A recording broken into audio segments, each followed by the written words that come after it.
ಗೌತಮ ಬುದ್ಧರು ಕ್ರಿಸ್ತಪೂರ್ವ 563ರಲ್ಲಿ ಲುಂಬಿನಿ ವನದಲ್ಲಿ ವೈಶಾಖ ಹುಣ್ಣಿಮೆಯಂದು ಶುದ್ಧೋಧನ ಮತ್ತು ಮಾಯಾದೇವಿಯವರ ಮಗನಾಗಿ ಜನಿಸುತ್ತಾರೆ. ಗೌತಮ ಬುದ್ಧರ ಮೊದಲ ಹೆಸರು ಸಿದ್ಧಾರ್ಥ. ಹುಟ್ಟಿದ 7 ದಿನಗಳಲ್ಲಿ ತಾಯಿ ಮಾಯಾದೇವಿಯನ್ನ ಕಳೆದುಕೋತಾರೆ. ಹೀಗಾಗಿ ತಮ್ಮ ಚಿಕ್ಕಮ್ಮ ಪ್ರಜಾಪತಿ ದೇವಿಯ ಆಶ್ರಯದಲ್ಲಿ ಸಿದ್ಧಾರ್ಥ ಬೆಳೀತಾನೆ. ಸಿದ್ಧಾರ್ಥ ಹುಟ್ಟೋದಕ್ಕಿಂತ ಮುಂಚೆನೆ ಮಾಯಾದೇವಿ ಒಂದು ಕನಸನ್ನ ನೋಡಿರ್ತಾರೆ. ಅದರಲ್ಲಿ ದೇವತೆಗಳು ಮಾಯಾದೇವಿಯನ್ನ ಕೈಲಾಸ ಪರ್ವತದ ಬಳಿ ಕರೆದುಕೊಂಡು ಹೋಗಿ ಅಲ್ಲಿನ ಮಾನಸ ಸರೋವರದಲ್ಲಿ ಸ್ನಾನ ಮಾಡಿಸಿ ಬೆಳ್ಳಿ ಬೆಟ್ಟದ ಮೇಲಿನ ಬಂಗಾರದ ತೊಟ್ಟಿಲಲ್ಲಿ ಆಕೆಯನ್ನ ಮಲಗಿಸ್ತಾರೆ. ಆಗ ಬಿಳಿಯ ಆನೆಯೊಂದು ತನ್ನ ಸೊಂಡಿಲಲ್ಲಿ ಬಿಳಿಯ ಕಮಲದ ಹೂವನ್ನ ಹಿಡಿದು ಉತ್ತರ ದಿಕ್ಕಿನಿಂದ ಬಂದು ಮಾಯಾದೇವಿಯ ಬಲಗಡೆಯಿಂದ ಆಕೆಯ ಗರ್ಭವನ್ನ ಪ್ರವೇಶಿಸುತ್ತಂತೆ. ಇದರಿಂದ ಚಿಂತೆಗೀಡಾದ ಆಕೆ ತನ್ನ ಸ್ವಪ್ನದ ಕುರಿತು ಜ್ಯೋತಿಷ್ಯರಲ್ಲಿ ಕೇಳ್ತಾರೆ. ಅದಕ್ಕೆ ಅವರು ಈ ಸ್ವಪ್ನದ ಪ್ರಕಾರ ಮಾಯಾದೇವಿ ಒಂದು ಗಂಡು ಮಗುವಿಗೆ ಜನ್ಮ ನೀಡ್ತಾಳೆ. ಆದರೆ ಆ ಮಗು 2 ರೀತಿಯಲ್ಲಿ ಬೆಳೆಯುವಂತಹ ಅವಕಾಶ ಇದೆ. ಆ ಮಗು ಬೆಳೆದು ದೊಡ್ಡವನಾಗಿ ರಾಜ್ಯಭಾರವನ್ನ ಕೈಗೆತ್ತಿಕೊಂಡ್ರೆ ಶ್ರೇಷ್ಠ ಚಕ್ರವರ್ತಿಯಾಗಿ ಇಡೀ ಭೂಮಂಡಲವನ್ನ ಆಳ್ತಾನೆ. ಅಥವಾ ಹಾಗಾಗದೇ ಇದ್ದಲ್ಲಿ ಈ ಪ್ರಪಂಚದ ಸಾವು ನೋವು ದುಃಖಗಳಿಂದ ಬೇಸತ್ತು ಮಹಾನ್ ವೈರಾಗಿಯಾಗಿ ಸನ್ಯಾಸತ್ವವನ್ನ ಸ್ವೀಕರಿಸಿ ಪ್ರಪಂಚದಲ್ಲಿ ಪ್ರಸಿದ್ಧಿಯನ್ನ ಪಡಿತಾನೆ ಅಂತ ಹೇಳ್ತಾರೆ. ಆದರೆ ಮಹಾರಾಜ ಶುದ್ಧೋಧನನಿಗೆ ತನ್ನ ಮಗ ಸನ್ಯಾಸಿಯಾಗೋದು ಇಷ್ಟ ಇರಲಿಲ್ಲ. ಯಾವ ತಂದೆಗೆ ತಾನೇ ತನ್ನ ಮಗ ಎಲ್ಲವನ್ನ ಬಿಟ್ಟು ಸನ್ಯಾಸಿ ಆಗಲಿ ಅನ್ನೋ ಆಸೆ ಇರೋದಕ್ಕೆ ಸಾಧ್ಯ? ಹೀಗಾಗಿ ಅವನನ್ನ ಈ ಪ್ರಪಂಚದ ಎಲ್ಲ ದುಃಖಗಳಿಂದ ದೂರ ಇರಿಸೋ ಪ್ರಯತ್ನವನ್ನ ಮಾಡ್ತಾನೆ. ಅವನು ಯೌವನಕ್ಕೆ ಬರೋವರೆಗೂ ತನ್ನ ಅರಮನೆಯಿಂದ ಹೊರಗೆ ಹೋಗದ ಹಾಗೆ ವಿದ್ಯಾಭ್ಯಾಸಗಳನ್ನ ತನ್ನ ಅರಮನೆಯಲ್ಲೇ ಪಡೆದುಕೊಳ್ಳೋ ಹಾಗೆ ವ್ಯವಸ್ಥೆ ಮಾಡ್ತಾನೆ. ಯಾಕಂದ್ರೆ ಹೊರಗಡೆ ಹೋದ್ರೆ ತಾನೇ ಸಾವು ನೋವುಗಳ ಬಗ್ಗೆ ಸಿದ್ಧಾರ್ಥನಿಗೆ ತಿಳಿಯೋದು. ಕೋಟೆಯ ಒಳಗಡೆನೆ ಇದ್ರೆ ಯಾವುದು ತಿಳಿಯಬಾರದು ಅದನ್ನ ತಿಳಿಯದೇ ಇರೋದಕ್ಕೆ ಸಾಧ್ಯವಾಗುತ್ತೆ ಅನ್ನೋದು ರಾಜ ಶುದ್ಧೋಧನನ ಆಲೋಚನೆಯಾಗಿತ್ತು. ಹೀಗೆ ಅದು ಸಿದ್ಧಾರ್ಥ ಯೌವನಾವಸ್ಥೆಗೆ ಬರೋ ತನಕ ಕೂಡ ಯಶಸ್ವಿಯಾಗಿಯೇ ನಡೆಯುತ್ತೆ. ಹರೆಯದಲ್ಲೇ ತನ್ನ ಮಗನಿಗೆ ಮದುವೆಯನ್ನ ಮಾಡಿದ್ರೆ ಸುಖ ಸಂಸಾರದಲ್ಲಿ ಮಗ್ನನಾಗಿರ್ತಾನೆ ಅಂತ ಯೋಚಿಸಿದ ರಾಜ ಸಿದ್ಧಾರ್ಥನಿಗೆ ಸ್ವಯಂವರವನ್ನ ಏರ್ಪಡಿಸ್ತಾನೆ. ಸಿದ್ಧಾರ್ಥನ ಮನಸ್ಸಿಗೆ ಇಷ್ಟ ಆಗೋ ಹುಡುಗಿಯನ್ನೇ ಆತ ಮದುವೆಯಾಗಬೇಕು ಅನ್ನೋ ಉದ್ದೇಶದಿಂದ ತನ್ನ ರಾಜ್ಯದಲ್ಲಿರೋ ಎಲ್ಲ ಯುವತಿಯರಿಗೂ ಕೂಡ ರಾಜಕುಮಾರನ ಬಳಿ ಬಂದು ಅವನಿಂದ ಆಭರಣವನ್ನ ಪಡೆದುಕೊಂಡು ಹೋಗೋ ಹಾಗೆ ಡಂಗೂರ ಹೊಡೆಸ್ತಾನೆ. ಹೀಗಾಗಿ ಊರಿನ ಎಲ್ಲ ಹೆಣ್ಣು ಮಕ್ಕಳು ಬಂದು ಸಿದ್ಧಾರ್ಥನ ಕೈಯಿಂದ ಆಭರಣಗಳನ್ನ ಪಡೆದುಕೋತಾರೆ. ಆದರೆ ಅದರಲ್ಲಿ ಕೊನೆಯದಾಗಿ ಶುದ್ಧೋಧನನ ಮಂತ್ರಿಯಾದ ದಂಡಪಾಣಿಯ ಮಗಳು ಯಶೋಧರೆ ಕೊನೆಗೆ ಬರ್ತಾಳೆ. ನೋಡೋದಕ್ಕೆ ಅತ್ಯಂತ ಸುಂದರವಾಗಿದ್ದ ಆಕೆಯ ಸೌಂದರ್ಯ, ಆಕೆಯ ಗಾಂಭೀರ್ಯಕ್ಕೆ ಸಿದ್ಧಾರ್ಥ ಮನಸೋಲ್ತಾನೆ. ಅಷ್ಟೊತ್ತಿಗಾಗಲೇ ದಾನ ಮಾಡೋದಕ್ಕೆ ಇಟ್ಟಿದ್ದ ಆಭರಣಗಳೆಲ್ಲ ಖಾಲಿಯಾಗಿತ್ತು. ಆಕೆ ತನ್ನೆದುರು ಬಂದು ನಿಂತಾಗ ತನ್ನ ಕೈಯಲ್ಲಿನ ಉಂಗುರವನ್ನೇ ತೆಗೆದು ಆಕೆಗೆ ಕೊಡೋದಕ್ಕೆ ಮುಂದಾಗ್ತಾನೆ. ಅದಕ್ಕೆ ಆಕೆ ನಸುನಕ್ಕು, ನಿಮ್ಮ ವಾತ್ಸಲ್ಯ ತುಂಬಿದ ನೋಟವೇ ನನಗೆ ಎಲ್ಲ ಆಭರಣಗಳಿಗಿಂತ ಹೆಚ್ಚು ಅಂತ ತನಗೆ ಅಷ್ಟೇ ಸಾಕು ಅಂತ ಮುಂದೆ ಮುಂದೆ ಸಾಕ್ತಾಳೆ. ಇದರಿಂದ ಸಿದ್ಧಾರ್ಥನಿಗೆ ಆಕೆಯ ಮೇಲೆ ಪ್ರೀತಿ ಉಂಟಾಗತ್ತೆ. ಆಕೆಯನ್ನ ಮದುವೆಯಾಗಬೇಕು ಅಂತ ತೀರ್ಮಾನ ಮಾಡ್ತಾನೆ. ಆಕೆಯ ಸಮ್ಮತಿಯನ್ನ ಪಡೆದು ಅವಳೊಂದಿಗೆ ವಿವಾಹವಾಗ್ತಾನೆ. ಯಶೋಧರೆ ಅಪಾರ ಬುದ್ಧಿವಂತಳಾಗಿದ್ಲು. ಆಕೆಯಿಂದ ಪ್ರತಿನಿತ್ಯ ಹೊಸ ಹೊಸ ವಿಷಯವನ್ನ ತಿಳಿದುಕೊಳ್ಳುತ್ತಾ ಸಿದ್ಧಾರ್ಥ ಕುತೂಹಲಗೊಳ್ತಾ ಇದ್ದ. ಹೀಗೆ ದಿನ ಕಳೆದ ಹಾಗೆ ಸಿದ್ಧಾರ್ಥನಿಗೆ ಹೊರ ಪ್ರಪಂಚದ ಮೇಲಿನ ಕುತೂಹಲ ಜಾಸ್ತಿ ಆಗ್ತಾನೆ ಹೋಗುತ್ತೆ. ಹಾಗೆ ದಿನಗಳು ಉರುಳಿ ಯಶೋಧರೆ ಗಂಡು ಮಗುವಿಗೆ ಜನ್ಮ ನೀಡುತ್ತಾಳೆ. ಪುತ್ರನಿಗೆ ಸಿದ್ಧಾರ್ಥನೇ ರಾಹುಲ ಅಂತ ನಾಮಕರಣ ಮಾಡ್ತಾನೆ. ಹೀಗೆ ಕೆಲ ದಿನಗಳ ನಂತರ ತನ್ನ ತಂದೆಗೆ ತಿಳಿಯದ ಹಾಗೆ ತನ್ನ ಸಾರಥಿ ಚೆನ್ನನೊಡನೆ ನಗರ ಸಂಚಾರಕ್ಕೆ ಅಂತ ಹೊರಟು ಬಿಡ್ತಾನೆ. ಹೀಗೆ ಹೊರ ಪ್ರಪಂಚವನ್ನ ನೋಡೋದಕ್ಕೆ ಅಪಾರ ಕುತೂಹಲದಿಂದ ಹೊರಬಂದಿದ್ದ ಸಿದ್ಧಾರ್ಥನಿಗೆ ಮೊದಲು ಒಬ್ಬ ವೃದ್ಧ ಸಿಗ್ತಾನೆ.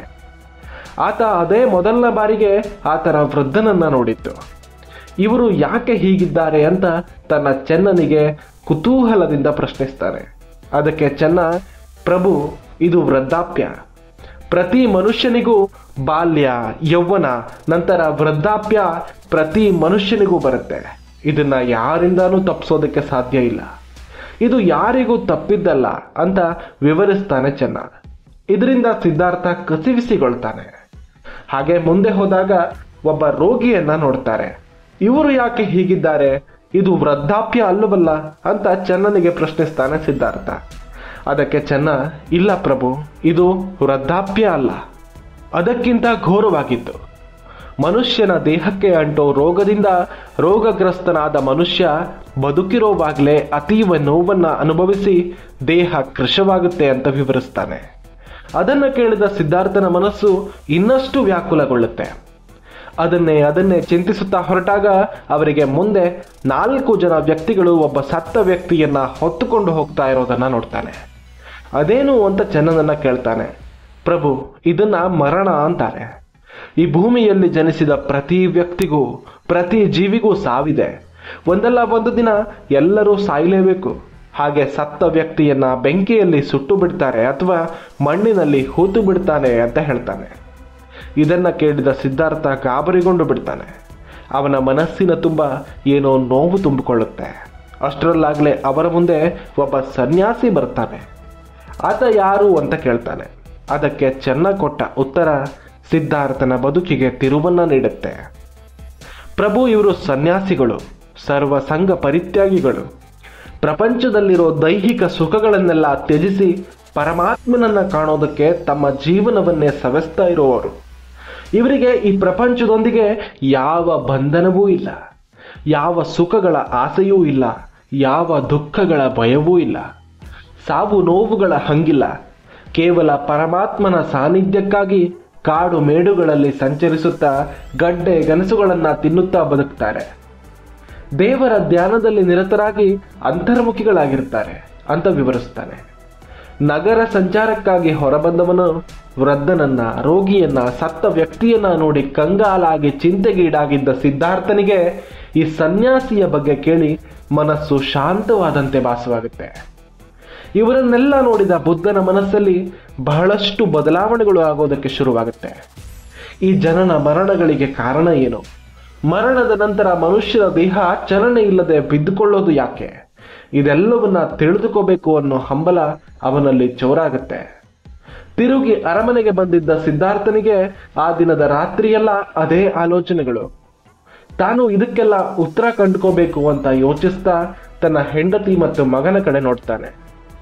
ತನ್ನ ಮನಸ್ಸಿನ ಆಲೋಚನೆಗಳ ಅರಿವಿಲ್ಲದೆ ಈ ಪ್ರಪಂಚವನ್ನೇ ಮರೆತು ನಿದ್ರಿಸ್ತಾ ಇದ್ದಾರಲ್ಲ, ಅವರನ್ನ ನೋಡಿ ಮತ್ತೆ ಗಾಢವಾದ ಆಲೋಚನೆಯಲ್ಲಿ ಮುಳುಗ್ತಾನೆ ಸಿದ್ಧಾರ್ಥ. ನಾನು ಇದಕ್ಕೆಲ್ಲ ಉತ್ತರ ಕಂಡುಕೊಳ್ಳೋದಕ್ಕೆ ಸನ್ಯಾಸಿಯಾಗಬೇಕು ಅನ್ನೋ ತೀರ್ಮಾನವನ್ನ ಮಾಡ್ತಾನೆ. ಒಂದು ವೇಳೆ ನಾನು ಹಾಗೆ ಇವರನ್ನೆಲ್ಲ ಬಿಟ್ಟು ಸನ್ಯಾಸಿ ಆಗೋದಕ್ಕೆ ಹೊರಟ್ರೆ ನನ್ನನ್ನೇ ನಂಬಿರೋ ಇವರುಗಳ ಕಥೆ ಏನು? ನಾನಿಲ್ಲದೆ ಇವರು ಇರಬಲ್ಲರೆ? ಈ ಚಿಂತೆ ಅವನ ಮನಸ್ಸನ್ನ ಇನ್ನಷ್ಟು ಚಿಂತೆಗೆ ದೂಡುತ್ತೆ. ಮಾರನೇ ದಿನ ತನ್ನ ತಂದೆಯ ಬಳಿ ಹೋಗಿ ತನ್ನ ಮನಸ್ಸಲ್ಲಿದ್ದ ಸನ್ಯಾಸತ್ವದ ಆಲೋಚನೆಯನ್ನ ತಿಳಿಸಿ ಒಪ್ಕೊಳ್ಳೋದಕ್ಕೆ ಮನವೊಲಿಸುವ ಪ್ರಯತ್ನವನ್ನ ಮಾಡ್ತಾನೆ. ಆದರೆ ಅದೆಷ್ಟೇ ಪ್ರಯತ್ನಿಸಿದ್ರೂ ಕೂಡ ಮಗ ಸನ್ಯಾಸತ್ವ ತೆಗೆದುಕೊಳ್ಳೋದನ್ನ ಒಪ್ಪೋದಕ್ಕೆ ರಾಜ ಶುದ್ಧೋಧನ ನಿರಾಕರಿಸ್ತಾನೆ. ಅವನು ಕೂಡ ಪರಿಪರಿಯಾಗಿ ಸಿದ್ಧಾರ್ಥನ ಮನಸ್ಸನ್ನ ಬದಲಾಯಿಸೋದಕ್ಕೆ ಪ್ರಯತ್ನಿಸ್ತಾನೆ. ಹೆಂಡತಿ ಮಕ್ಕಳ ಬಗ್ಗೆ, ಬೆಳ್ಳಿ ಬಂಗಾರದ ಬಗ್ಗೆ, ರಾಜ್ಯದ ಬಗ್ಗೆ ಏನೆಲ್ಲ ಆಸೆ ತೋರಿಸಿ ಪ್ರಯತ್ನಿಸಿದ್ರೂ ಕೂಡ ಸಿದ್ಧಾರ್ಥನ ಮನಸ್ಸನ್ನ ಬದಲಾಯಿಸೋದಕ್ಕೆ ಸಾಧ್ಯ ಆಗೋದಿಲ್ಲ. ನಿನಗೆ ಏನ್ ಬೇಕಾದ್ರೂ ಕೊಡ್ತೇನೆ, ಇದೊಂದು ಆಸೆಯನ್ನ ಬಿಟ್ಟುಬಿಡು ಕಂದ ಅಂತ ಶುದ್ಧೋಧನ ಸಿದ್ಧಾರ್ಥನಿಗೆ ಕೈ ಮುಗಿದು ನಿಲ್ತಾನೆ. ಅದಕ್ಕೆ ಉತ್ತರ ಕೊಡೋ ಸಿದ್ಧಾರ್ಥ, ನನಗೆ ನಾನು ಬದುಕಿರೋವರೆಗೂ ಯಾವ ರೋಗಗಳು ನನ್ನ ದೇಹವನ್ನ, ಯಾವ ದುಃಖಗಳು ನನ್ನ ಮನಸ್ಸನ್ನ ಬಾಧಿಸಬಾರದು. ನನಗೆ ವೃದ್ಧಾಪ್ಯ ಬರಬಾರದು, ಹಾಗೂ ನಾನು ಸಾವೇ ಇರದೆ ಶಾಶ್ವತವಾಗಿ ಬದುಕಬೇಕು. ಆ ಥರ ನನಗೆ ಬದುಕೋ ಹಾಗೆ ನೀನು ವ್ಯವಸ್ಥೆ ಮಾಡಿದ್ರೆ ನಾನು ಸನ್ಯಾಸಿ ಆಗೋದಿಲ್ಲ ಅಂತ ತನ್ನ ತಂದೆಗೆ ಉತ್ತರ ಕೊಡ್ತಾನೆ. ಆದರೆ ಅವನ ಮಾತನ್ನ ಕೇಳಿದ ಶುದ್ಧೋಧನ ನಿರುಪಾಯನಾಗಿ ಕುಸಿದು ಕುಳಿತುಕೊಳ್ತಾನೆ. ತನ್ನ ಬಂಧು ಬಾಂಧವರಿಗೆ ಯಾರಿಗೂ ತಿಳಿಸದೆ ನಡುರಾತ್ರಿಯಲ್ಲಿ ತನ್ನ ಅರಮನೆಯ ಸಕಲ ಸುಖವನ್ನ ತೊರೆದು ಸನ್ಯಾಸಿಯಾಗುವ ನಿರ್ಧಾರದಿಂದ ಕೊನೆಯ ಬಾರಿಗೆ ಮಲಗಿರುವ ತನ್ನ ಹೆಂಡತಿ ಮಗುವಿನ ಮುಖವನ್ನ ನೋಡಿಕೊಂಡು ಹೊರನಡೆದು ಬಿಡ್ತಾನೆ ಸಿದ್ಧಾರ್ಥ. ಅರಮನೆಯಿಂದ ಹೊರಬಂದ ಸಿದ್ಧಾರ್ಥ ತನ್ನ ಆಪ್ತ ಸೇವಕರನ್ನ ಎಬ್ಬಿಸಿಕೊಂಡು ತನ್ನ ಕುದುರೆಯ ಮೇಲೇರಿ ಅರಣ್ಯದ ಕಡೆಗೆ ಪ್ರಯಾಣ ಬೆಳೆಸ್ತಾನೆ. ಹೀಗೆ ಕಾಡಿನ ಮಧ್ಯಕ್ಕೆ ಬಂದ ಸಿದ್ಧಾರ್ಥ ಅಲ್ಲೇ ತನ್ನ ಕುದುರೆಯನ್ನ ನಿಲ್ಲಿಸುವಂತೆ ತನ್ನ ಸೇವಕನಿಗೆ ಹೇಳಿ ಅವನಿಗೆ ತನ್ನ ಮನಸ್ಸಿನ ಆಸೆಯನ್ನ ತಿಳಿಸಿ ಅವನನ್ನ ಸಮಾಧಾನಪಡಿಸಿ ತನ್ನ ದೃಢ ನಿಶ್ಚಯ ಇದು ಅಂತ ತಿಳಿಸಿ ಅವನನ್ನ ಹೊರಟು ಹೋಗುವಂತೆ ಬಲವಂತವಾಗಿ ಅಲ್ಲಿಂದ ಕಳಿಸ್ತಾನೆ. ಹೀಗೆ ಅಲ್ಲಿನ ಕಾಡಿನಲ್ಲಿದ್ದ ಭಾರ್ಗವಾಶ್ರಮಕ್ಕೆ ಬಂದು ಅಲ್ಲಿನ ಸನ್ಯಾಸಿಗಳಿಂದ ತಪಸ್ಸಿನ ನಿಯಮಗಳನ್ನ ತಿಳಿದುಕೋತಾನೆ. ನಂತರ ಅಲ್ಲಿಂದ ಮಗಧ ದೇಶದತ್ತ ಪ್ರಯಾಣ ಬೆಳೆಸ್ತಾನೆ ಸಿದ್ಧಾರ್ಥ. ರಾಜ ವೈಭೋಗವನ್ನ ಅನುಭವಿಸಿದ ವ್ಯಕ್ತಿ ಅವೆಲ್ಲವನ್ನ ತೃಣಕ್ಕೆ ಸಮಾನ ಅಂತ ತ್ಯಾಗ ಮಾಡಿ ಈ ಜಗತ್ತಲ್ಲಿ ಕಣ್ಣಿಗೆ ಕಾಣದ ಏನೋ ಒಂದು ಶಕ್ತಿ ಇದೆ, ಅದನ್ನ ತಿಳಿದುಕೋಬೇಕು ಅನ್ನೋ ಒಂದೇ ಉದ್ದೇಶದಿಂದ, ಅಚಲವಾದ ವಿಶ್ವಾಸದಿಂದ, ದೃಢ ಸಂಕಲ್ಪದಿಂದ ಬರಿಗಾಲಿನಲ್ಲಿ ಹಸಿವು ದಾಹಗಳ ಹಂಗಿಲ್ಲದೆ ಮಗಧಕ್ಕೆ ಬಂದು ತಲುಪ್ತಾನೆ. ತನ್ನ ಜೀವನದಲ್ಲಿ ಮೊದಲ ಬಾರಿಗೆ ಭಿಕ್ಷಾಟನೆಯನ್ನ ಮಾಡಿ ಆ ಭಿಕ್ಷಾನ್ನವನ್ನ ಸ್ವೀಕರಿಸ್ತಾನೆ. ಹೀಗೆ ತನ್ನ ಅರಮನೆಯನ್ನ ಬಿಟ್ಟು ಬರುವಾಗ ಸಿದ್ಧಾರ್ಥನ ವಯಸ್ಸು ಕೇವಲ 29 ವರ್ಷ. ಮಗಧದಲ್ಲಿ ಅರಾಡಕಾಲ ಅನ್ನೋ ತಪಸ್ವಿಯ ಶಿಷ್ಯನಾಗಿ ಸೇರ್ತಾನೆ. ಹಲವಾರು ಸಾಧನೆಗಳನ್ನ ಮಾಡಿ ಯಾವ ಸಾಧನೆಯಿಂದಲೂ ತೃಪ್ತನಾಗದ ಸಿದ್ಧಾರ್ಥ ಕೊನೆಗೆ ಅನ್ನ ಆಹಾರವನ್ನ ಬಿಟ್ಟು ತಪಸ್ಸನ್ನ ಆಚರಿಸ್ತಾನೆ. ಹೀಗೆ ನಿರಾಹಾರನಾದ ಕಾರಣ ದೇಹದಲ್ಲಿ ಶಕ್ತಿ ಕೃಶವಾಗಿ ನಿಶಕ್ತನಾಗಿ ಪ್ರಜ್ಞೆ ತಪ್ಪುತ್ತಾನೆ. ದೇಹಕ್ಕೆ ಕಷ್ಟ ನೀಡೋದು, ಅನ್ನ ಆಹಾರಗಳನ್ನ ತ್ಯಜಿಸೋದು ಸಾಧನೆಗೆ ಅನಿವಾರ್ಯ ಅಲ್ಲ ಅಂತ ಅರ್ಥ ಮಾಡ್ಕೋತಾನೆ. ಆಗ ಸುಜಾತೆ ಅನ್ನೋ ಹೆಣ್ಣು ಮಗಳೊಬ್ಬಳು ತಂದುಕೊಟ್ಟ ಪಾಯಸವನ್ನ ಸ್ವೀಕರಿಸಿ ತನ್ನ ಹಸಿವನ್ನ ನೀಗಿಸಿಕೋತಾನೆ.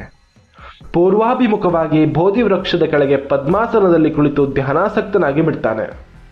ಹೀಗೆ ಧ್ಯಾನಾಸಕ್ತನಾದ ಸಿದ್ಧಾರ್ಥನಿಗೆ ಈ ಲೋಕದ ಪರಿವೆಯೇ ಇರೋದಿಲ್ಲ. ಸತತ 7 ದಿನಗಳ ಕಾಲ ಧ್ಯಾನ ಸಮಾಧಿಯಲ್ಲಿ ಕುಳಿತ ಸಿದ್ಧಾರ್ಥನಿಗೆ ವೈಶಾಖ ಹುಣ್ಣಿಮೆಯ ದಿನ ಧ್ಯಾನ ಸಂಕಲ್ಪ ಸಿದ್ಧಿಯಾಗುತ್ತೆ. ಸೂರ್ಯೋದಯ ಆಗುವುದರೊಳಗೆ ಬೋಧಿ ವೃಕ್ಷದ ಕೆಳಗೆ ಕುಳಿತಿದ್ದ ಸಿದ್ಧಾರ್ಥನಿಗೆ ಜ್ಞಾನೋದಯವಾಗುತ್ತೆ. ಹೀಗೆ ಸಿದ್ಧಾರ್ಥ ಜ್ಞಾನಯೋಗಿಯಾದ ಸ್ಥಳವೇ ಬೋಧಗಯ. ಇದು ಈಗಿನ ಬಿಹಾರದ ಗಯಾ ಅನ್ನೋ ಜಿಲ್ಲೆಯಲ್ಲಿದೆ. ಹೀಗೆ ತಾವು ಪಡೆದ ಅನುಭವಗಳನ್ನ ತಾವು ತಮ್ಮ ಶಿಷ್ಯಂದರ ಮೂಲಕ ಇತರರಿಗೂ ಬೋಧಿಸ್ತಾರೆ. ಸಂಶೋಧನೆ, ತಿಳುವಳಿಕೆ, ಅನುಭವಿಸುವಿಕೆ ಮತ್ತು ಮತ್ತೆ ಮತ್ತೆ ಅದನ್ನೇ ಮನನ ಮಾಡಿಕೊಳ್ಳುವಂಥದ್ದು ಇದೇ ಬೌದ್ಧ ಧರ್ಮ. ಅವರು ಬೋಧಿಸಿದ್ದು ದುಃಖದಿಂದ ಹೊರಬರುವ ಮಾರ್ಗವನ್ನ ಮಾತ್ರ. ತಾನು ಬೋಧಿಸೋದರಲ್ಲಿ ಹೊಸದೇನೂ ಇಲ್ಲ. ಹಾಗೆ ಈ ಸತ್ಯವನ್ನ ಕಂಡುಕೊಂಡವರಲ್ಲಿ ತಾನು ಮೊದಲನೆಯವನೂ ಅಲ್ಲ, ಕೊನೆಯವನೂ ಅಲ್ಲ ಅಂತ ಸಾರಿದವರು ಈ ಬುದ್ಧ. ಯಾರು ಬೇಕಾದರೂ ಈ ಮಾರ್ಗವನ್ನ ಆರಿಸಿಕೊಂಡು ಆಚರಿಸಿ ದುಃಖದಿಂದ ಹೊರಬರಬಹುದು ಹಾಗೂ ತನ್ನಂತೆ ಎಚ್ಚರದ ಸ್ಥಿತಿಯನ್ನ ಕೂಡ ಹೊಂದಬಹುದು. ಆದರೆ ಈ ಸಿದ್ಧಿಗೆ ಸ್ವಂತ ಪ್ರಯತ್ನ ಹಾಗೂ ಸಾಧನೆ ಮಾತ್ರ ಕಾರಣವಾಗಬಹುದು ಅಂತ ಹೇಳ್ತಾರೆ. ಸತತ ಎಚ್ಚರದ ಸ್ಥಿತಿಯನ್ನ ಸಾಧಿಸಿದ ಯಾರನ್ನ ಬೇಕಾದರೂ ಬುದ್ಧ ಅಂತ ಕರೆಯಬಹುದು. ತಾನು ಅಂತಹ ಅರಿವಿನ ಸ್ಥಿತಿಯಲ್ಲಿರೋದ್ರಿಂದ ನನ್ನನ್ನ ಬುದ್ಧ ಅಂತ ಕರೆಯೋದಕ್ಕೆ ತನ್ನ ಶಿಷ್ಯರಿಗೆ ಸೂಚಿಸ್ತಾರೆ. ಇನ್ನು ಬುದ್ಧ ಅನ್ನೋ ಪದದ ಅರ್ಥ ನಾವು ನೋಡೋದಾದ್ರೂ ಕೂಡ ನಿದ್ದೆಯಿಂದ ಎಚ್ಚರಗೊಂಡವನು, ಜ್ಞಾನಿ, ಎಲ್ಲವನ್ನ ತಿಳಿದವನು, ವಿವೇಕಿ, ಹೀಗೆ ಹಲವಾರು ಅರ್ಥಗಳು ಬರುತ್ತೆ. ಆಸೆಯೇ ದುಃಖಕ್ಕೆ ಮೂಲ ಅಂತ ಜಗತ್ತಿಗೆ ಸಾರಿದ ವೈರಾಗಿ ಈ ಬುದ್ಧ. ಅದೇ ಮಾತಿನ ಹಾಗೆ ತನ್ನೆಲ್ಲ ಆಸೆಯನ್ನ ತ್ಯಜಿಸಿ ದುಃಖದಿಂದ ದೂರಾಗಿ ಜಗತ್ತಿಗೆ ಬೌದ್ಧ ಮತ ವ್ಯಾಪಿಸೋದಕ್ಕೆ ಕಾರಣರಾದ ಮಹಾತ್ಮರಾಗಿ ಗೌತಮ ಬುದ್ಧರಾಗ್ತಾರೆ.